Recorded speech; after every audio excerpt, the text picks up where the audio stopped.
میں سب سے پہلے رانا ثناء اللہ کی وہ پریس کانفرنس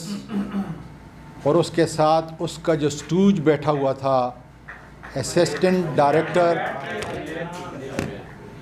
ڈائریکٹر ایاز، ان کی پریس کانفرنس کا جواب دینا چاہتا ہوں۔ رانا ثناء اللہ، تم سرٹیفائیڈ کرمنل ہو۔ تم نے شروع کیا ہے، اب سنو، میں نے تو نہیں کیا تھا۔ تم سرٹیفائیڈ کرمنل ہو، ازلی جھوٹے ہو، اور ذاتی طور پہ جانتے ہو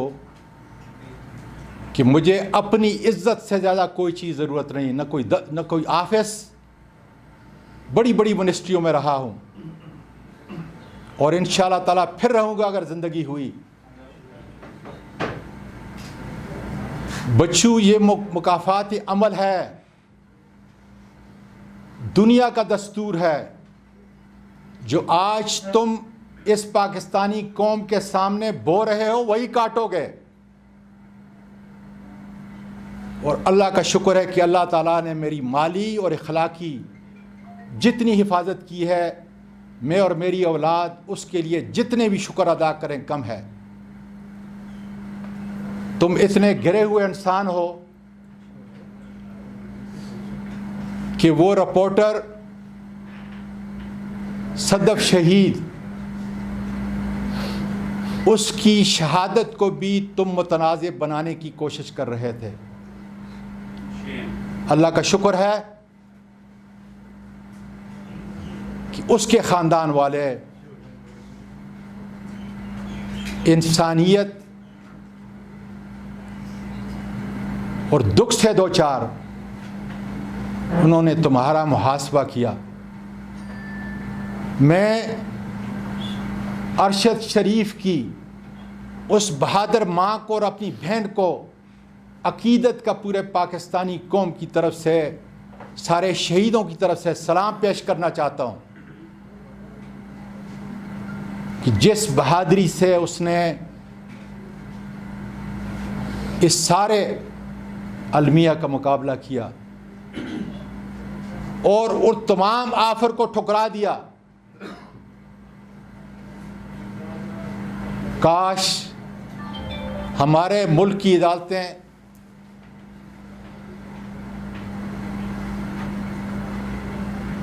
ارشد شریف کا وہ خط جو انہوں نے سپریم کورٹ کے چیف جسٹس کو لکھا تھا، اس کی پیش بندی کے طور پہ، تاکہ پھر کوئی صحافی، پھر پاکستان کا کوئی شہری اس کرب سے نہ مارا جائے۔ رانا ثناء اللہ، اللہ کی لاٹھی بڑی اب آواز ہے، اور آج میں ثابت کروں گا، چیف جسٹس آف پاکستان کو مخاطب کر کے میں سچ بول رہا ہوں یا جھوٹ بول رہا ہوں، مجھے اس کی ضرورت نہیں۔ جس نے میرے ساتھ کام کیا ہے وہ جانتا ہے میری اخلاقی ہر صورت کو، میری مالی صورتحال کو۔ کاش کہ میرے گھر کے اندر پراپر سرچ ہوتا، میری قیمتی چیزیں جیب میں لے کے نہ جاتے، اور اس کا مجھے کوئی فکر نہیں، اس لیے میں میٹیریل چیز سے کوئی تعلق نہیں رکھتا کہ کیا کیا چیزیں لے کے گئے ہیں، لیکن قانون اور قاعدے کے مطابق جو ہے وہ سرچ نہیں۔ آئیو نے 2 دن کے بعد اپنی کسٹڈی کے اندر جو ہے مجھ سے دستخط کروایا، اور میں نے کہا کہ تم غلط کہہ رہے ہو، اس لیے کہ میں قانون کا طالب علم ہوں، تمہیں گواہوں کے سامنے اسی وقت سرچ کے جو آئٹم تھے، جو سیجر کے آئٹم تھے، اس پہ سائن کرنا تھا۔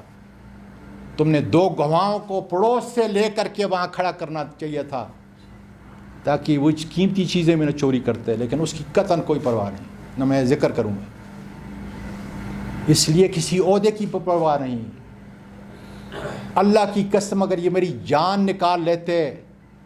تشدد تو کیا جان نکال لیتے، اس کی بھی کوئی پرواہ نہیں تھی، لیکن میری جو عزت پہ ہاتھ ڈالا ہے ایک لاش کی حیثیت سے انشاءاللہ تعالی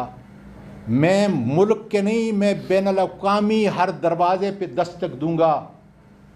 کہ ایک سٹنگ سینیٹر جو ہے اگر اس کی عزت محفوظ نہیں ان آئینی ہاتھوں سے، تو پھر کسی پاکستان کے کسی شہری کی عزت محفوظ نہیں۔ اس قانون کے تحت تو یہ میرا حق تھا، اس لیے کہ حاکمیت اللہ کی، اس کے بعد عوام کی جو یہ بھیڑ بکریاں سمجھتے ہیں، اور اس کے بعد اس کے نمائندے جس کو بے لباس کیا گیا، اس لیے کہ یہ قانون یہ چند سو لوگوں پہ، 1000 سے زیادہ کم لوگوں پہ تو حاوی ہے ہی نہیں۔ یہ قانون میجر جنرل فیصل کے لیے نہیں ہے، وہ اس سے ماورا ہے، اوپر ہے، اور یہ سیکٹر کمانڈر فیصل کے لیے بھی نہیں۔ باجوہ صاحب میں ایک عرض کر رہا ہوں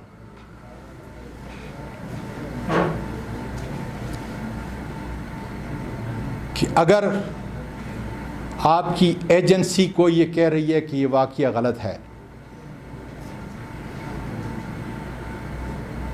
تو پھر میں بتاتا ہوں کہ یہ سیاست نہیں، میرے اور میرے خاندان کی عزت پہ ہاتھ ڈالا ہے۔ اسسٹنٹ ڈائریکٹر ایاز کو GHQ میں بلائیں، 5 منٹ میں انشاءاللہ تعالیٰ وہ آپ کو بتا دے گا کہ کون کون کون